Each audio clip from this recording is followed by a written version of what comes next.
Hello, kamusta tayong lahat? Nagpapasalamat ako kay Almighty Father dahil lagi niya akong pinapatawad sa mga kasalanan ko. Oo, nagkakasala pa rin ako. Nafo-frustrate ako sa sarili ko na dapat perfect na tayo bilang isang Christian dahil susundin natin si Jesus Christ. Pero nagkakaroon pa rin ako ng mga blunders. Ano pa rin ako, maikli kasi ang pasensya ko. Kaya sabi ko kay Almighty Father, napakaikli ng pasensya ko, ang dami kong kasalanan sa inyo. Matatanggap mo pa ba ako? Kung bibilangin ko yung kasalanan ko, hindi na mabilang yung kasalanan ko sa iyo. Ang sabi sa akin ng Almighty Father, hindi naman yung kasalanan mo nakikita ko sa iyo. Ang nakikita ko yung mga tama mong ginagawa. Yun ang nakikita ko. Kaya nagpapasalamat ako kay Almighty Father. Tsaka nakalagay sa Bible na hindi ni Almighty Father tsaka ni Jesus nakikita yung mga kasalanan natin, kundi kung ano yung tamang mga ginagawa natin na nakapuri-puri sa kanila. Yun ang nakikita nila. Dahil hindi pa to ang Judgment Day. Ang Judgment Day ay sa last days. So, makikita natin ito sa 2 Corinthians chapter 5, verse 19. That God was reconciling the world to Himself in Christ, not counting people's sin against them. And He has committed to us the message of reconciliation. So, makikita natin dito, not counting people's sins against them. Hindi ni Almighty Father tsaka ni Jesus Christ kinakount yung kasalanan natin, kundi ang nakikita nila yung mga tama nating ginagawa. Dahil nagpapakumbaba tayo kay Almighty Father. Pag nagpapakumbaba tayo kay Almighty Father, ibig sabihin, kinoconsider natin na tatay natin siya, inaamin natin yung kasalanan natin. Gusto ni Almighty Father yun. Kaya hindi niya na kinakount yung mga kasalanan natin dahil ina-acknowledge natin, inaamin natin na makasalanan tayo at mahina tayo. Kaya nagpapasalamat ako kay Almighty Father dahil napaka-patient niya sa atin. Tayo, hindi tayo patient sa sarili natin. No? Nalulungkot ako talaga sa sarili ko. Pero nung sinabi sa akin ni Almighty Father na hindi na niya kinakount yung mga kasalanan natin at ang kinakount niya yung mga tama nating ginagawa. Dahil nagpapakumbaba tayo sa Kanya, kinakausap natin siya. Masaya siya. Gaya nga nung nasa prodigal son, diba? The parable of the prodigal son. Na kahit na nagkasala sa kanya yung anak niya, nung bumalik sa kanya yung anak niya, doon sa tatay, hindi niya sinambatan yung anak niya, kundi tinanggap niya. Ganon si Almighty Father, tatanggapin niya tayo. Basta lalapit lang tayo sa Kanya at magpapakumbaba, aaminin natin yung kasalanan natin. So last time, binasa natin in Matthew chapter 5. I-recap natin. Yung Matthew chapter 5 na dapat tayong laging magpapakumbaba, maging maawain. At kung may nagpa-persecute sa atin dahil sa mga ginagawa natin para kay Jesus Christ o kay Almighty Father, hindi natin dapat magkaroon tayo ng kahinaan ng loob dahil kakampi natin ang tatay natin, si Jesus Christ at si Almighty Father, kakampi natin sila. Tayo ang salt of the earth. Tayo mga follower ni Christ. At tayo rin ang light of the world. Dala-dala natin ang pangalan ni Jesus Christ. Dala-dala natin yung gloriousness ni Almighty Father. Dahil anak niya tayo. Kaya ipakita natin sa mga tao yung ilaw natin, yung mga gawa na tama. Yun ang ipakita natin sa mga tao. Para mapurihan ng mga tao si Almighty Father. Gagawin natin to hindi para tayo mapurihan, no? Gagawin natin ang tama para mapurihan si Almighty Father at si Jesus Christ. At yung tungkol naman sa fulfillment ng law. Si Jesus Christ ang nagfulfill ng mga nasa prophecy sa Old Testament. At hindi mawawala ang mga prophecy na yun hanggat hindi yun nagkakatotoo or nangyayari. Dahil lahat ng prophecy sa Bible, magkakatotoo to. At pag nangyari to, si Jesus Christ, kasama natin siya. Hindi niya tayo iiwan. At yung murder, magsalita lang tayo ng masama sa kapwa-tao natin, or sa isip man lang natin, no? Murder na yon. Pumapatay na tayo ng tao. At kung tumitingin tayo ng lustfully sa isang tao, nakakakumita tayo ng adultery. At meron ding divorce sa Old Testament, meron ding divorce sa New Testament.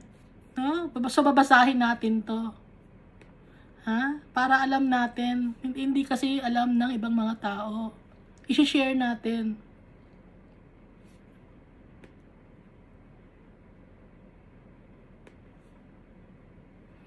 Tapos, hindi tayo dapat magsumpa na ipapromise ko, ganyan ang gagawin ko, or in the future, ganyan ang mangyayari sa akin, magiging mayaman ako in the future. Hindi natin sure ang future, hindi natin hawak ang future. Kaya hindi tayo dapat magpa-promise or manunumpa or magsuswear. At dapat mamahalin natin yung kapwa-tao natin. Kahit na nakagawa ng mali sa atin ng kapwa-tao natin, mamahalin pa rin natin, iintindihin pa rin natin, dahil ganun si Jesus Christ. At ganun si Almighty Father. Pag nagkakasala tayo, iniintindi tayo ni Almighty Father. Hindi na niya kinakount yung mga kasalanan natin. So ganun din tayo, hindi rin natin ikakount yung kasalanan ng mga tao sa atin. Masakit, no? Pero ganun ang tatay natin, kaya dapat ganun din tayo.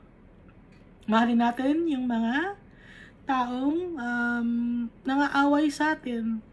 Maging perfect tayo gaya ng ating tatay na perfect din. Kasi siya ay perfect, kaya dapat tayo ay maging perfect.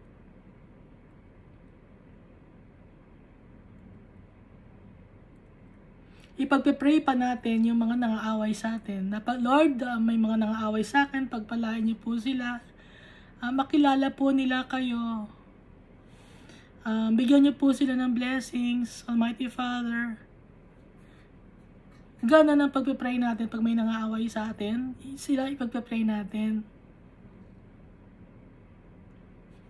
Para masabing anak tayo ni Almighty Father, King of Kings and Lord of Lords. Susundin natin yung tatay natin.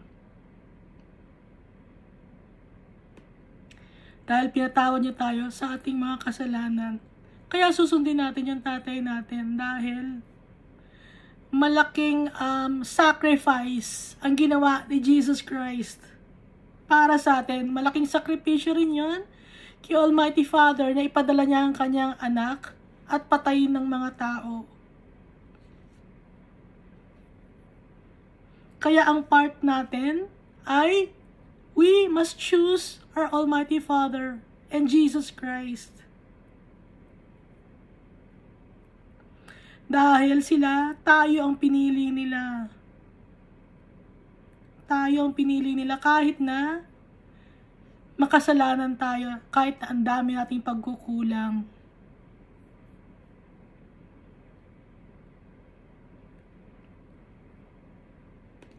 Dito tayo sa Matthew chapter 6.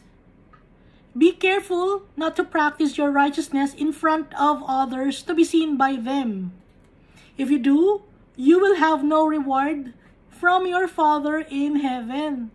So maliwanag no dito sa verse 1 ng Matthew chapter 6 na maging maingat tayo na kung gagawa tayo ng tama, huwag nating ipagmakamingay pa.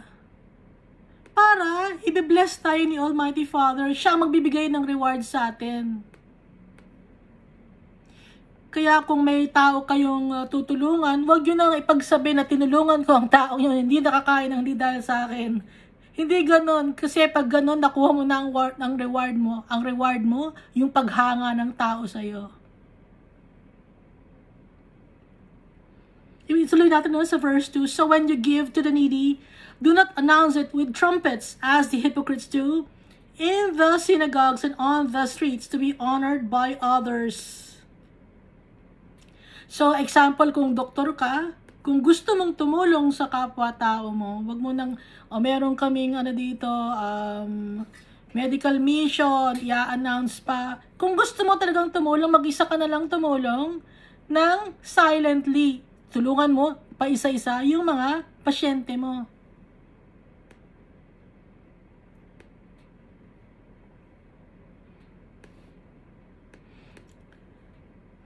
Yung iba kasi, ina-announce pa sa internet, justify pa, nagbibigay kami ng tulong para sa mga tao, tapos nakapaskil sa internet, tapos nag-generate sila ng income sa internet. Nakuha na nila ang reward nila. So, ano ang reward nila? Yung nag-generate na ng income sa internet, yung ginawa nila, and at the same time, yung paghanga ng mga tao sa kanila. Yun ang reward nila. So tayo, bilang Christian, hindi tayo ganun ang gagawin. Kung tumulong ka sa kapwa-tao mo, sabi mo sa kapwa-tao mo, huwag mo nang ipagmakaingay, huwag mo nang ipagsabi, sa'yo ko lang ito gagawin na tinulungan kita dahil ayokong malaman ng ibang tao. Ganon. Dahil kung gusto mong i-announce sa buong mundo na nakatulong ka sa tao, ibig sabihin nun, ma-pride ka. Ibig sabihin, gusto mo ng paghanga ng ibang mga tao sa'yo. Baka sabihin mo naman, hindi ko nga alam na in-announce pala niya. Kung in-announce, sabi mo sa tao, huwag mo nang i-announce. Pwede, huwag mo nang i-announce, huwag mo nang ulit-ulitin. Basta, ang nagbigay sa'yo niyan, si Almighty Father. Ang nagbigay ng blessing sa'yo, si Almighty Father. Ang tumulong sa'yo, si Almighty Father, hindi ako. Dahil, totoo naman talaga wala naman talaga tayong magagawa kung wala ang tulong ni Almighty Father, yung monetary blessing na binigay mo sa kapwa-tao mo. Hindi ka naman magkakaroon ng pera kung hindi dahil kay Almighty Father. Kaya dapat, i-acknowledge natin si Almighty Father at ipinadaan lang sa'yo yung pera na yon. Okay? Yung pagkain na yun, idinaan lang sa'yo. Ginamit ka lang ni Almighty Father. Pero ang lahat ay galing kay Almighty Father. Kaya, sasabihin mo sa mga kapwa-tao mo, alam ba, nagbigay ka ng mga pagkain na nakasupot-supot at nakalagay yung pangalan mo. Huwag mo na ilagay ng pangalan mo ron. No? Ang ilalagay ng pangalan natin dito, from Jesus, from the Almighty Father. Ganon, i-acknowledge natin yung tatay natin. Kasi, si Almighty Father ang magbibigay ng blessing sa atin. Yung blessing ni Almighty Father, yung reward ni Almighty Father, mas malaki pa kumpara sa ibinigay mo. Kasi yung accolades na nakuha mo, yung paghanga ng tao na sa'yo, darating ang panahon, makakalimutan ng mga tao yung ginawa mo. Pero si Almighty Father, hindi niya makakalimutan yon. Na ibinigay mo kay Almighty Father lahat ng kapurian at karangalan. Basahin natin verse 2. So when you give to the needy, do not announce it with trumpets, as the hypocrites do, in the synagogues and on the streets, to be honored by others. Para hindi kayo, kasi mga hypocrites, ganun ang ginagawa, mga hipokrito, kunyari tutulong sila, pero ang totoo, para ipakita sa mga tao, nakatulong ako ibig sabihin, nakakaluwag na ako sa buhay, nasa na ako, rurok na ako ng tagumpay, tumutulong na ako sa mga tao. Hindi ganun. Okay? Kasi nakuha mo na yung reward mo. Truly I tell you, they have received their reward in full. Natanggap na nila ang reward nila, yung paghanga ng mga tao. But when you give to the needy, do not let your left hand know what your right hand is doing, so that your giving may be in secret. Then your Father, who sees what is done in secret, will reward you. Ito ang gagawin natin. Hindi natin ipagmamakay kung nakatulong tayo sa mga tao. Hindi, utang na loob niya sa akin yung mga ganito. May utang na loob sa akin yung tao na yun. Hindi kailangan ng utang na loob dahil lahat ng bagay na kung anong meron tayo, galing kay Almighty Father. Kaya wala tayong wala tayong dapat hingin na utang na loob sa kahit na sinong tao.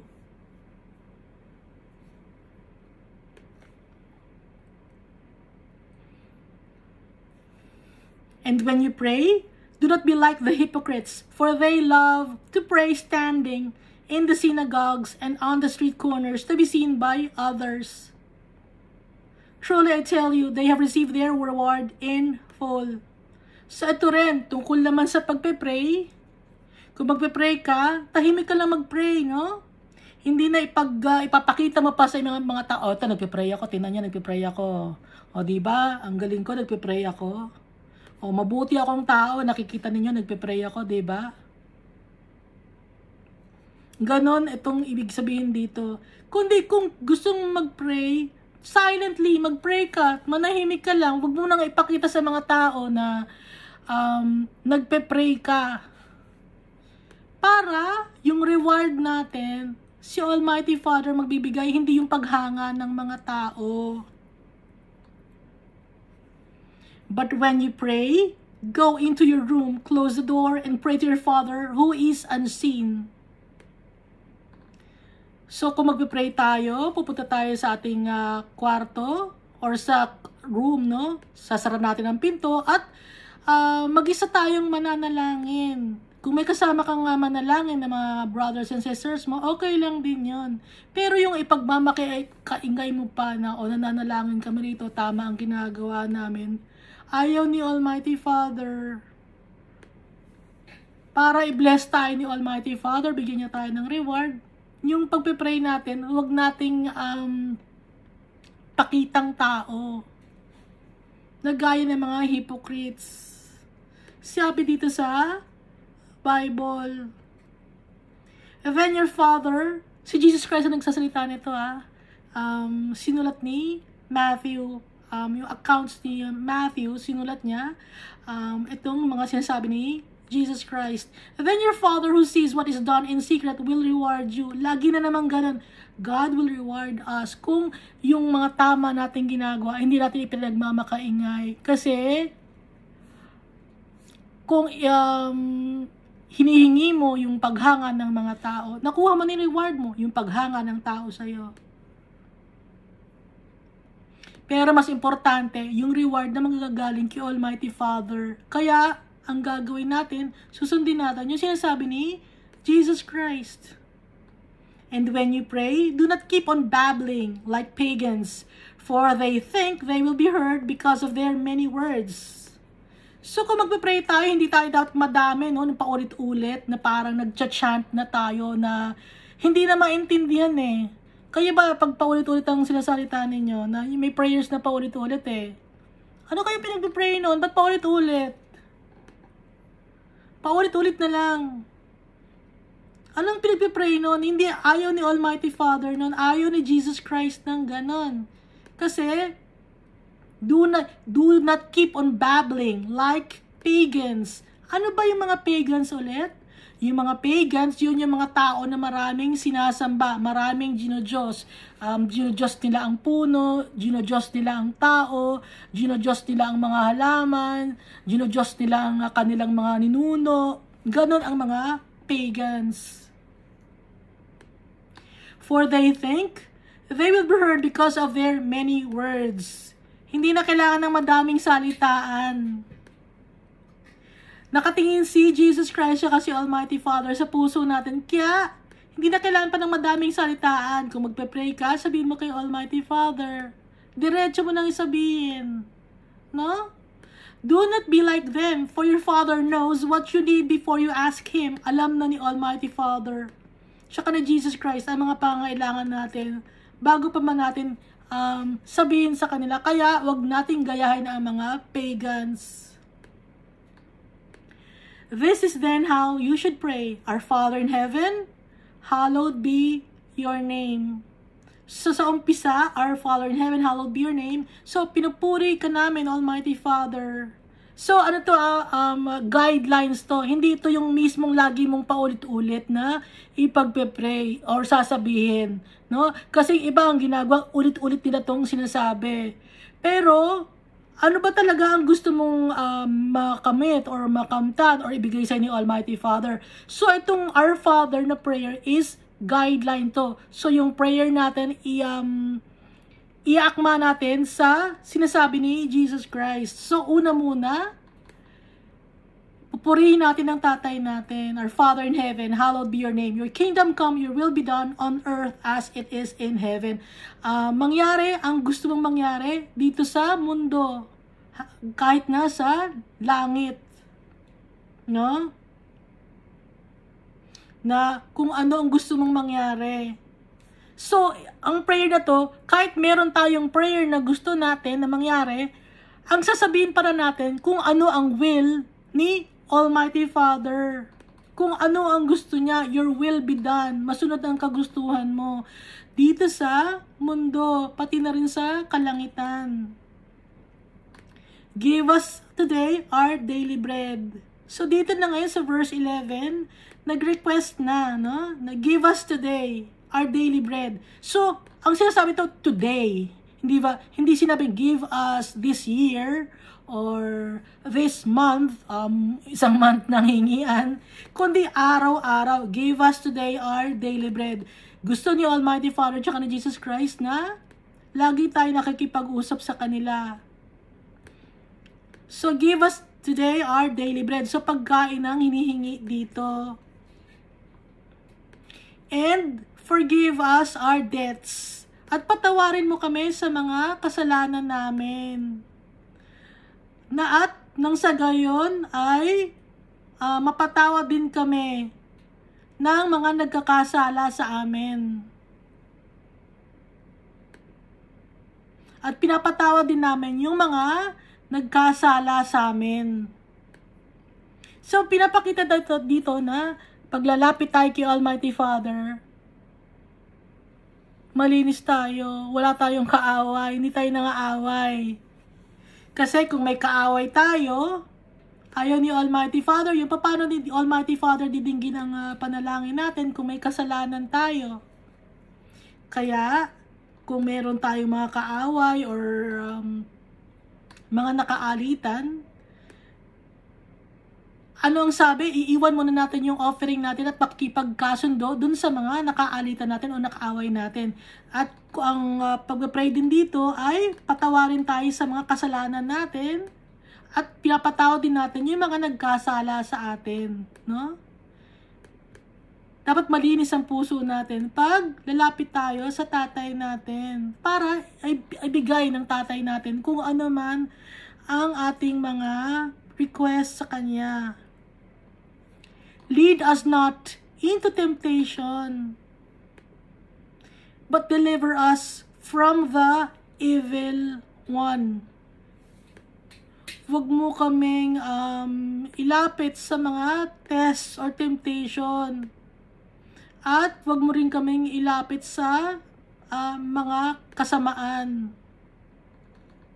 I-save mo kami sa kasamaan. Sa devil, i-save mo kami. Yun ang nakalagay dito sa the Lord's Prayer na binanggit ni Jesus Christ. So verse 14, if you forgive other people when they sin against you, your heavenly Father will also forgive you. So idinugtong dito sa verse 14 na kung papatawarin natin ang mga tao nagkasala sa atin, si Almighty Father papatawarin din tayo sa kasalanan natin. Ngayon kung hindi natin papatawarin yung mga nagkasala sa atin, paano tayo papatawarin ng tatay natin?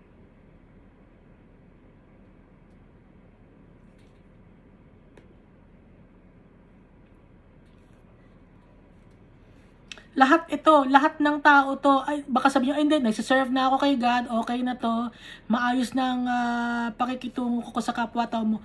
Oo, kung maayos ang pakikitungo mo sa kapwa-tao mo, kahit nagsaserve ka kay God, kahit usher ka, kahit leader ka or pastor ka, pero kung may kaalitan ka or hindi meron kang hindi nakakasundo, makipagkasundo muna bago mag-serve kay God, bago mag-pray para dinggin ni Almighty Father ang mga prayers natin. Kasi aminado tayo no, na ang tao talagang may mga nagkakaroon ng rift, nagkakaroon ng division, pero hindi dapat yon. Kung follower tayo ni Christ, aayusin natin lahat ng mga away or sigalot na kinasasangkutan natin.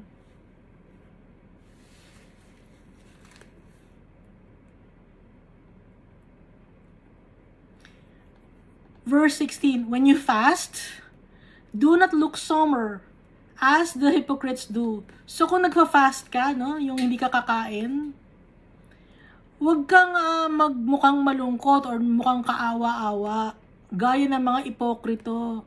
For they disfigure their faces to show others they are fasting.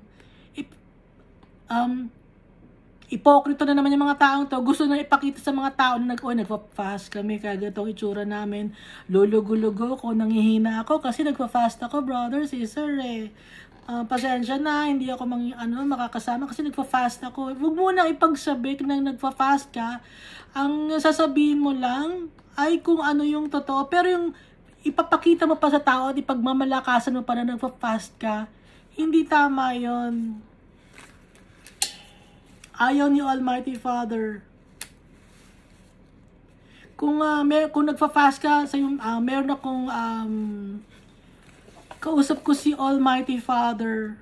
Ngayong araw na to, meron kaming meeting ni Almighty Father. Ganun. Pero yung sasabi mo, nagfa-fasting ako, tapos lulugo-lugo ka, nangihina ako, kailangan pwede na ba akong kumain, ganun.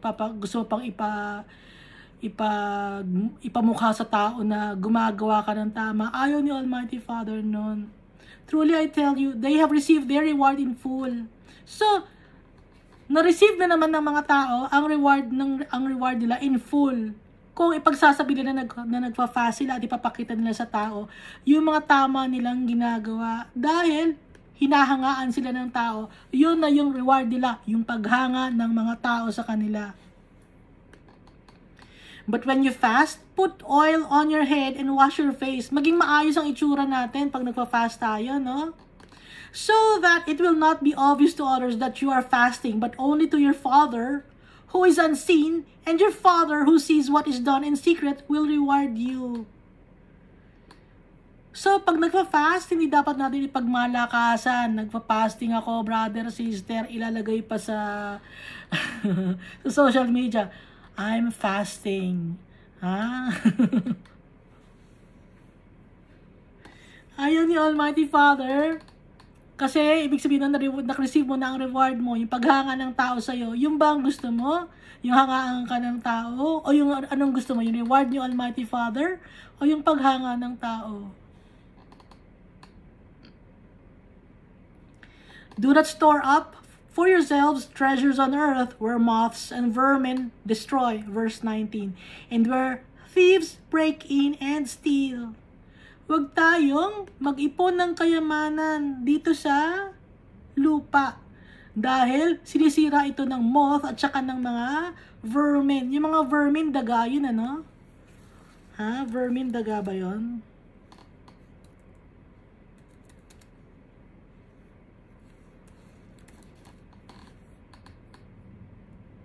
Mga rodents, mga parasites, mga insect.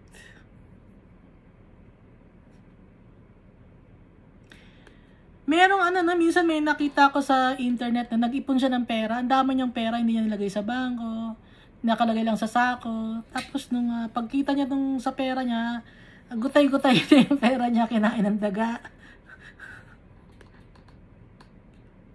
No? So hindi tayo dapat mag-store up ng mga kayamanan dito sa mundo. Hindi, gusto kong yumaman eh. Ba't gusto yung yumaman? Di, pag yumaman ako, magpapatayo ako ng, may mga ganon, magpapatayo ako ng malaking congregation para doon lahat ng mga Christian pag mayaman ako. Bakit ngayon hindi mo kayang gawin yon?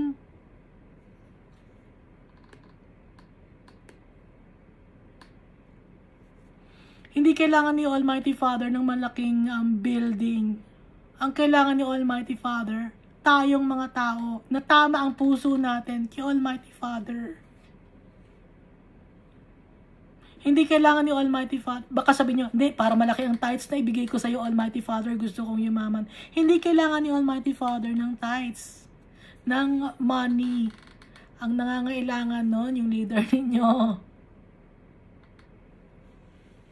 Hindi kailangan ni Almighty Father dahil ang tithes natin, yung offering natin, si Jesus Christ na nga, in-offer niya tayo sa tatay natin. Tao ang importante kay Almighty Father, ang kaluluwa natin.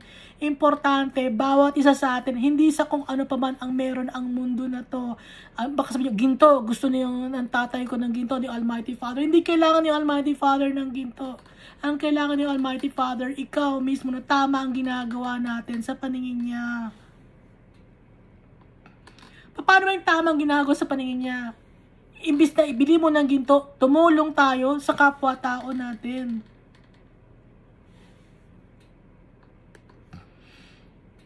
Imbis na ibili mo ng malaking building, yung malaking building na yon, no? Ha? Ipinapasok niya sa bangko ngayon, makakabayad ba kayo sa bangko? Ang laki ng interest. Anong nangyayari? Nagkakaproblema kayo sa bangko sa sobrang laki ng interest. Kaya ang ginagawa nyo ngayon, kung ano-anong ginagawa nyo para makabayad kayo sa bangko, nakakalimutan ninyo yung essence kung bakit tayo naglilingkod kay Almighty Father, kung bakit tayo lumalapit kay Almighty Father. Lumalapit tayo kay Almighty Father dahil mahal natin siya at para makasama natin sila sa langit, in heaven, si Jesus Christ siya kasi Almighty Father. Hindi, yung mga bagay na dito sa lupa, hindi importante.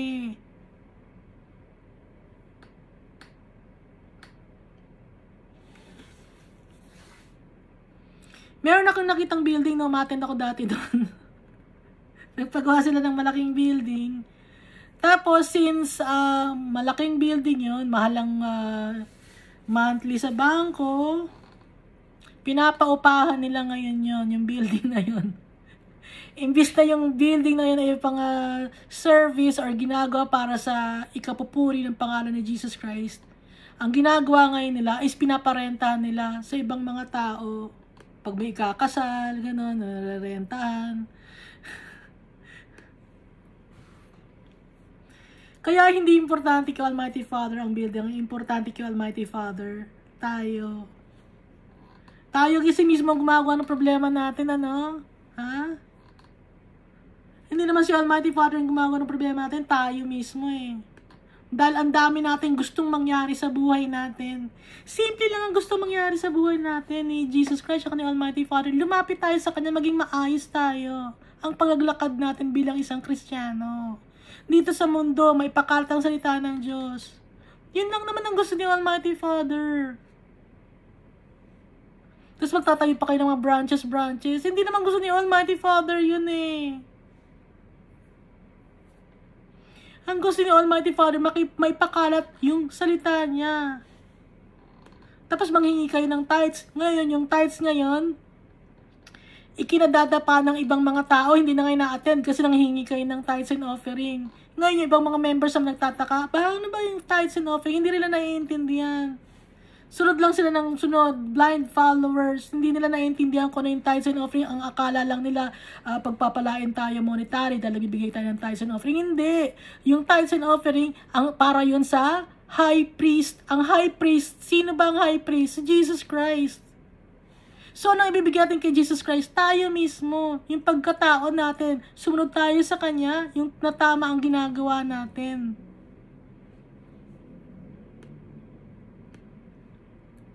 Kasi yung tithes and offering, nagiging ano rin yan eh. Hindi, nakapagbigay na ako ng tithes and offering. Ako, maganda na ang tingin sa akin ni Almighty Father. Ganon karamihan ang nangyayari. Hindi. Bali, wala yung tithes and offering mo kung hindi ka sumusunod kay Almighty Father. Kahit gano'n pa kalaki ang binigay mo. Kahit bilyon pa ang binigay mo, baliwala kay Almighty Father yon. Hindi nababayaran si Jesus Christ siya kasi Almighty Father. Hindi sila mukhang pera.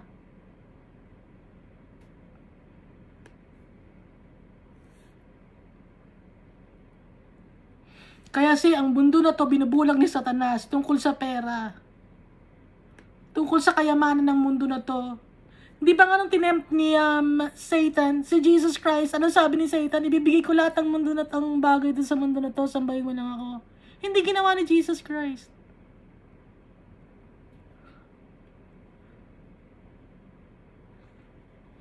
Yung ating Redeemer, hindi siya nakatingin dito sa bagay sa mundo na to. Hindi nakatingin dito yung Redeemer natin, yung Savior natin. Kaya dapat hindi rin tayo nakatingin sa mundo na to. Saan tayo dapat nakatingin? Sa tatay natin, sa heavenly kingdom, sa bahay natin, sa totoong bahay natin. Doon ang tingin natin. Para hindi tayo maligaw.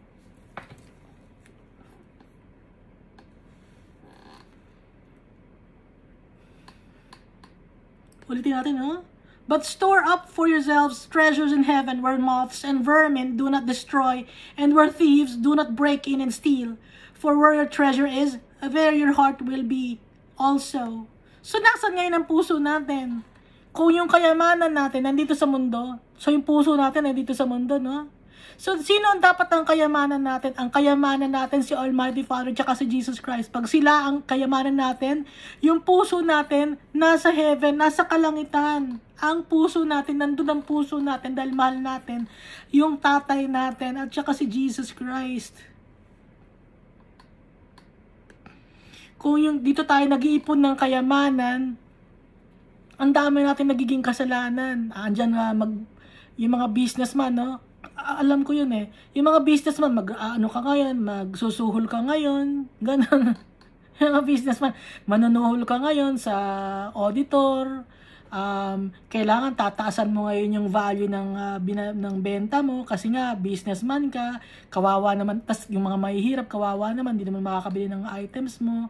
Yung mandadaya ka ngayon, babawasan mo ngayon ng quality, papangitan mo ng quality. Ganun ang businessman. Kasi nakafocus tayo sa mundo na to. Ganun ang kalakaran ng mundo na to.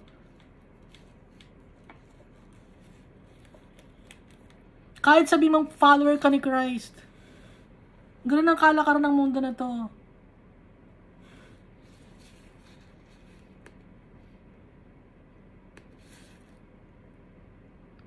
Kaya dapat yung puso natin, wala rito sa mundo na to. Asan ang puso dapat natin? Na kay Jesus Christ, siya kay Almighty Father. Dun sa permanent na bahay natin. Nasa tatay natin. Sila ang tunay na kayamanan. Ini-equate kasi lagi natin yung kayamanan sa sa kayamanan dito sa lupa. Pag nagbabasa tayo ng Bible, hindi ang kayamanan na nandito sa Bible ay si Almighty Father at si Jesus Christ. Sila ang tunay na kayamanan. Huwag natin i-equate yung kayamanan na dito sa lupa na sasabihin niyo yung siksik-sikligig at umaapaw. Hindi. Ang kayamanan, tunay na kayamanan, si Jesus Christ at si Almighty Father. Yung siksik at liglig at umaapaw na sinasabi nyo, yun yung pagja-judge ng mga tao. Magiging siksik, liglig at umaapaw din ang pagja-judge sa atin kung gano'n ang gagawin natin sa ibang tao. Magbabasa tayo ng Bible, no? Verse 22, the eye is the lamp of the body. If your eyes are healthy, your whole body will be full of light. Yung mata, ang lampara ng katawan. Kung yung mata natin ay healthy, yung buong pagkatao natin ay magiging puno ng liwanag. Ano ibig sabihin nito? Dapat yung nakikita natin, mga bagay na magaganda. Ano ba yung mga bagay na magaganda? Yung mga bagay na binibigay ni Almighty Father sa atin, yung mga blessings ni Almighty Father sa atin.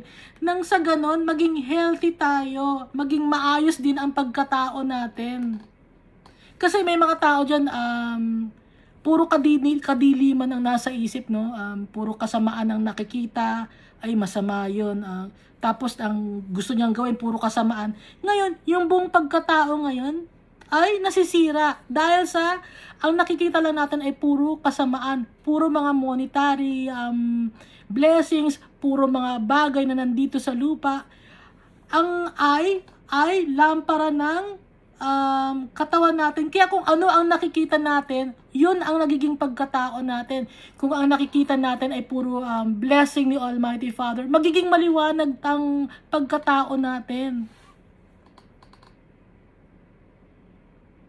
Magiging healthy ang spiritual life natin.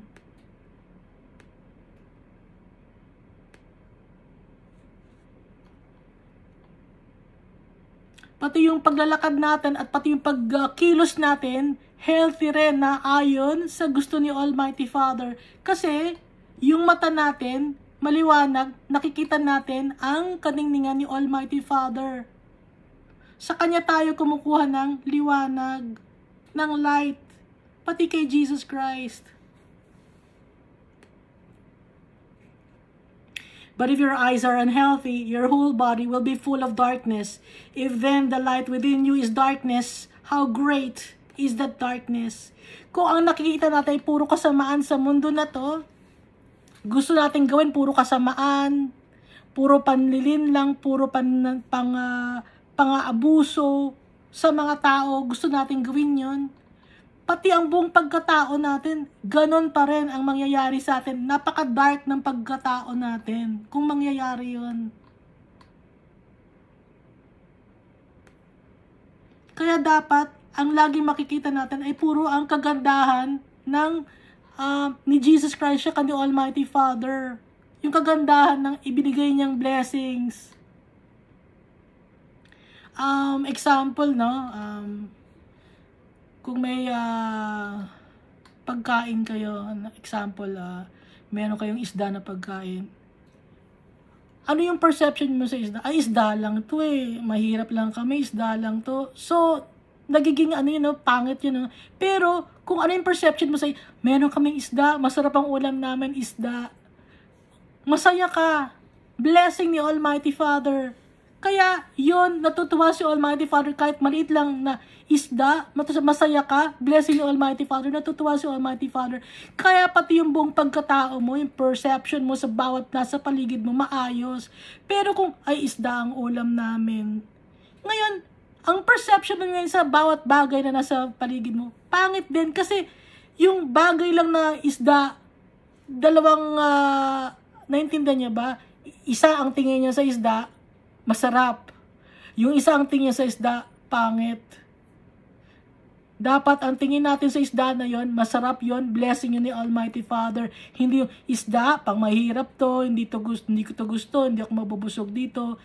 Naintindihan niyo ba? Maganda dapat ang perception natin. Dapat naayon kay Almighty Father at sa mga blessings niya. Para nang sa ganon, pati yung pagkatao natin maging maayos, pati yung paglalakad natin bilang isang Kristiyano, maayos din. Excuse.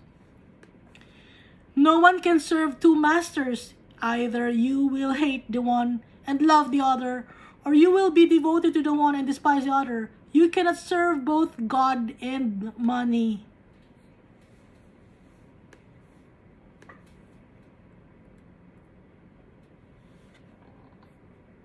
Hindi natin mapaglilingkuran ang dalawang master.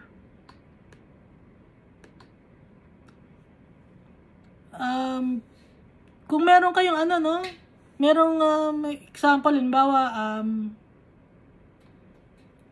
meron kayong damit, na dalawang paboritong damit. Meron talagang damit doon na paborito ka.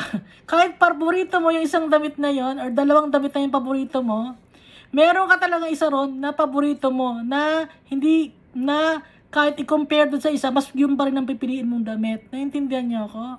Kahit sa sapatos, kunyari may sapatos ka, dalawa ang favorite mo na sapatos, pero mas angat pa rin yung isang sapatos na gusto mo. Ganun din dito, no? Hindi natin lilingkuran si God, pati ang pera ng sabay. Ito ang dilema ng mga tao. Ang paglilingkod kay Almighty Father, or ano bang uunahin? Si Almighty Father ba o ang pera? Kayo, ano bang pipiliin nyo? Si Almighty Father ba o pera? Si Almighty Father ba o yung business ninyo? Na yung business ninyo, gagawa kayo ng konting mali. Akala nyo konting mali lang yun, pero kay Almighty Father, alam niya na mali yun. Walang konting mali kay Almighty Father. Ganun ang business, no? Or may trabaho ka, magnanakaw ka ba? O hindi ka magnanakaw sa trabaho mo? Maninira ka ba ng tao o hindi? Laging ganun eh. Si God ba o money? Kasi yung pag naninira ka ng tao sa trabaho mo,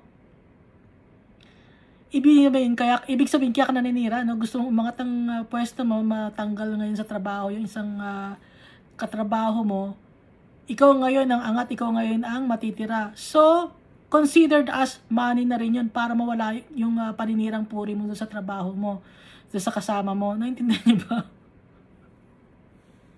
Ha? Ganon yun.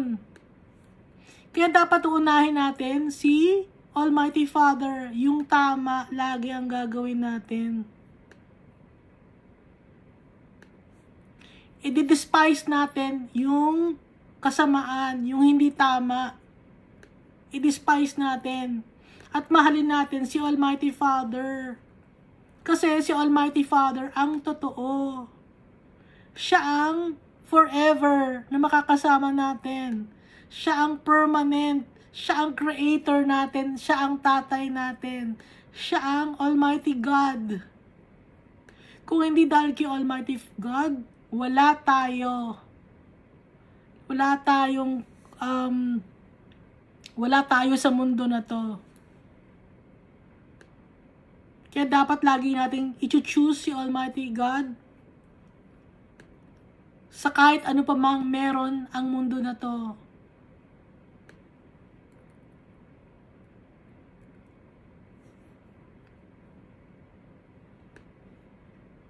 Therefore, I tell you, do not worry about your life. Huwag tayong mag-alala sa buhay natin. What you will eat or drink. Huwag tayong mag-aalala kung ano man ang iinumin natin o kakainin natin. Or about your body, or kahit ano pa man sa katawan natin. At kung ano ang isusuot natin, huwag tayong mag-alala. Sa pagkain, sa iinom, tungkol sa katawan natin, tungkol sa mga isusuotin nating damit. Huwag tayong mag-aalala. Huwag tayong mag-worry. Sabi natin, normal lang yun nag-worry. Oo, normal yun. No? Pero anong gagawin natin? Magpapray tayo kay Almighty Father. Lord, bigyan mo po ko ng kalakasan, Lord God. Ganun lagi. Hingi tayo ng kalakasan kay Almighty Father. Tsaka kay Jesus Christ. Is not life more than food, and the body more than clothes? Hindi ba ang buhay ay mas importante kaysa pagkain? At ang katawan mas importante kaysa sa katawan? Ang katawan ay mas importante kaysa sa damit. Look at the birds of the air. They do not sow or reap or store away in barns, and yet your heavenly Father feeds them. So, tignan natin yung mga ibon, no? Sa air. Hindi sila nagtatanim, no? Yung mga ibon, nagtatanim ba yung mga ibon? Hindi naman nagtatanim. Nakita na ba kayo ng ibon na nagtatanim? O nag-aani? O iipon ng kung ano man sa barn na mga pagkain? Pero si Heavenly Father, siya ang nagpapakain sa mga ibon.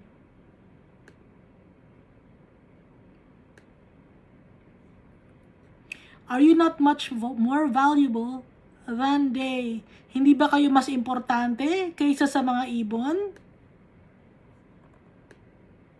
Can any one of you, by worrying, add a single hour to your life? Sino ba sa atin ang pag nagwo-worry tayo, nadadagdagan yung buhay natin? Hindi nadadagdagan, di ba? Mas lalong nababawasan ang buhay natin. Nababawasan yung time natin sa mundo pag nagwo-worry tayo. Pag nagwo-worry tayo, nagkakasakit tayo. So, hindi nadadagdagan. Pag nagwo-worry tayo, nagkakaroon tayo ng sakit. So, nababawasan pa yung buhay natin dito sa mundo pag nagwo-worry tayo. Kaya hindi tayo dapat magwo-worry. Ibibigay natin lahat sa ating tatay kung ano man ang pangailangan natin. Sa kanya natin lahat ibibigay. Dahil kaya ni Almighty Father lahat ibigay. Kung ano man ang kailangan natin. Yung naayon sa gusto niya, yung nakakabuti para sa atin. Si Almighty Father nga ang gumawa ng buong mundo na to, diba? So, bakit tayo magwo-worry? And why do you worry about clothes? See how the flowers of the field grow. They do not labor or spin. At bakit kayo mag-worry sa mga damit ninyo? Nakikita niyo naman yung mga bulaklak sa parang, no? Na lumalaki. Hindi sila nagtatrabaho o nagnanahi yung mga flowers. Nakakita na ba kayo ng mga flowers na nananahi? Ha? Hindi sila nagtatrabaho, di ba? Basta na lang silang tumutubo. Pero, ito, yet I tell you that not even Solomon in all his splendor was dressed like one of these. Kahit na si Solomon, kahit napakayaman ni Solomon, hindi siya nagkaroon ng damit ng gaya ng mga bulaklak, ng mga halaman. No?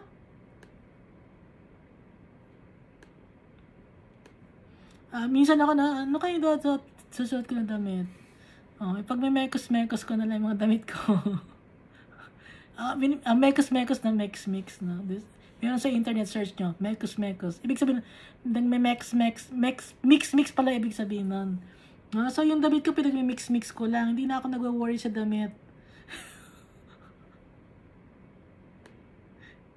Iibayin ko lang yung necktie. Iniba ko lang yung necktie. So, hindi tayo dapat mag-worry sa mga damit. Ha? Kasi si Solomon nga, kahit sobrang yaman ni Solomon, no?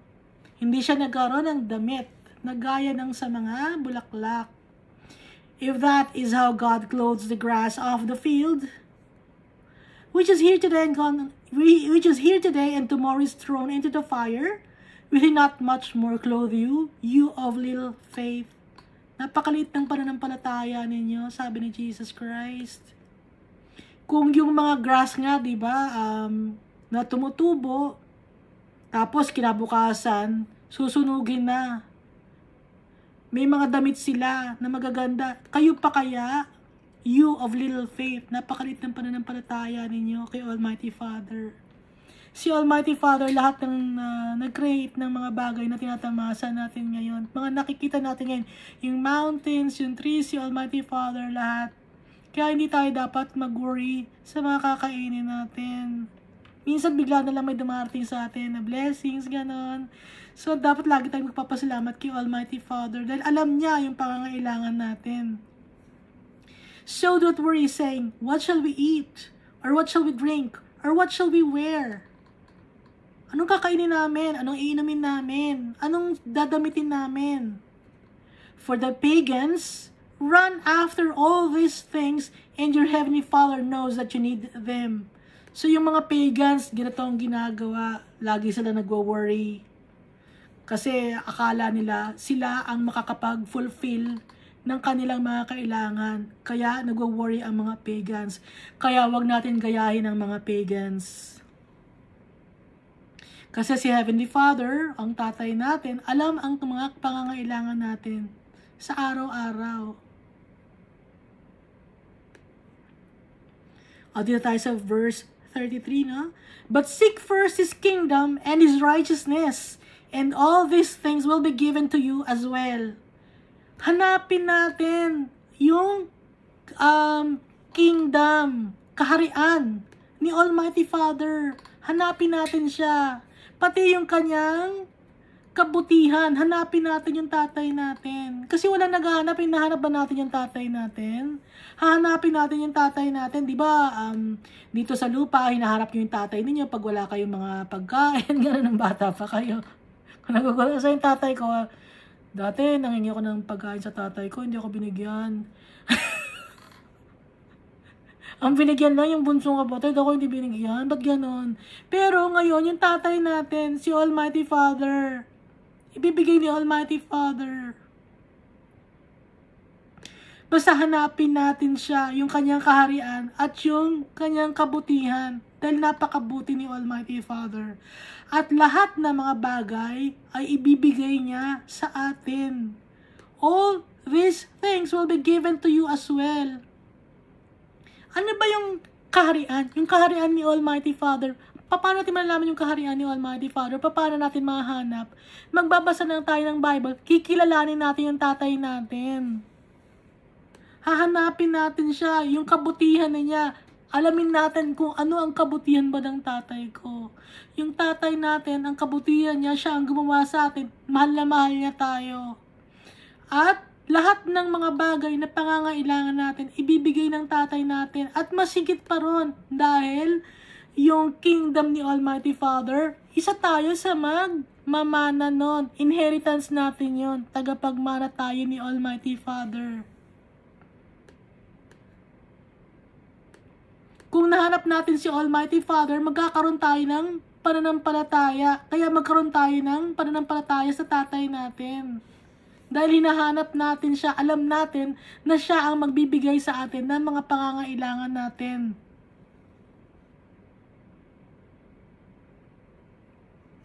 Kung dito man sa lupa, no, hindi natin na-experience na bigyan tayo ng pangangailangan ng tatay natin. Naalala ko lang kasi yung tatay ko na nagugutom kami. Tatlo kami magkakapatid, magkakasama kami, kasama yung tatay. Ang binili lang ng pagkain yung bunso. Tapos nanghingi ako ng pagkain sa bunso, ayaw kong bigyan. O hindi, yung tatay natin na totoo, in heaven, si Almighty Father, hindi siya ganon. Ha? Hindi ganon si Almighty Father. Walang favoritism si Almighty Father. Lahat tayo, mahal niya. Pantay-pantay tayo sa paningin ni Almighty Father.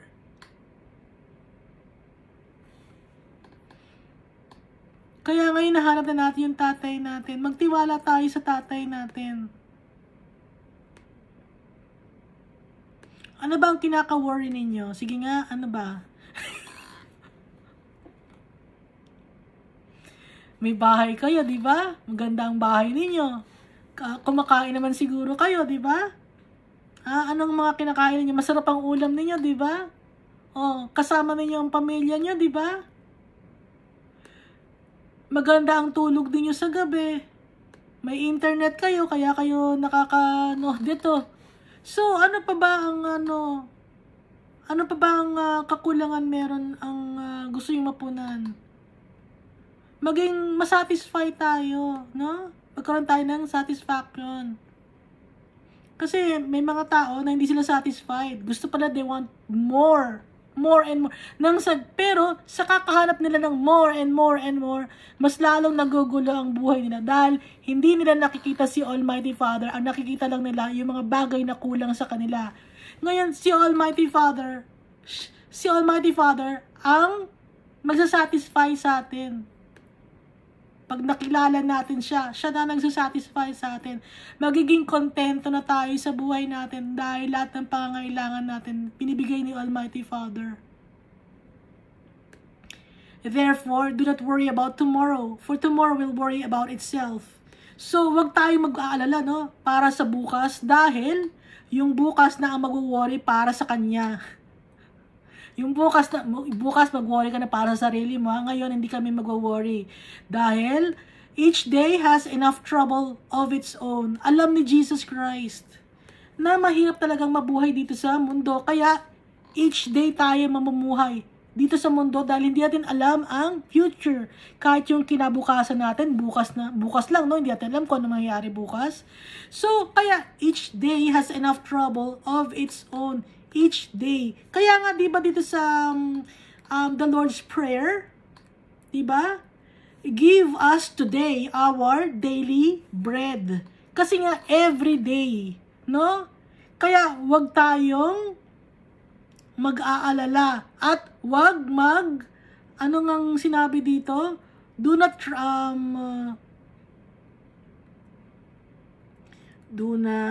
store up treasures for yourselves on earth. Kaya nga, huwag kayong mag-iipon ng mga kayamanan dito sa lupa dahil bukas hindi mo alam kung ano na mangyayari sa iyo eh, no? Halimbawa, may sasabihin mo, bukas meron akong may business proposal bukas, malaki ang business deal na yon. O hindi mo alam ang mangyayari bukas kung matutuloy ba yon o hindi, kung buhay ka pa o hindi. Kaya every day, each day has enough trouble on its own. Kaya everyday tayong mamumuhay, araw-araw, para sa tatay natin at kay Jesus Christ. Hindi tayo dapat mag-worry. Hindi natin alam kung ano ang meron ang bukas. At ibibigay natin lahat yon kay Almighty Father dahil siya ang nakakaalam ng ating future. Mahal na mahal tayo ni Almighty Father, kaya ayaw niya na mag-worry tayo dahil hindi naman nadadagdagan ng buhay natin pag nag-worry tayo, di ba? Nagkakasakit pa tayo. Kaya pinagsasabihan tayo dito ni Jesus Christ. Tinuturuan tayo ni Jesus Christ. Na sana, yung tuturo sa atin ni Jesus Christ, galing dito sa Bible, pumasok sa isip natin, sa puso natin, at i-treasure natin yung turo sa atin ni Jesus Christ dahil para sa atin to. Kaya nagtuturo si Jesus Christ para sa atin, hindi para sa Kanya, hindi para kay Almighty Father. Dahil okay na si Almighty Father tsaka si Jesus Christ, tayo ang hindi okay. Kaya tinutulungan tayo ni Jesus Christ para makuha natin ang inheritance natin para gawin natin kung ano ang tama sa paningin ni Almighty Father.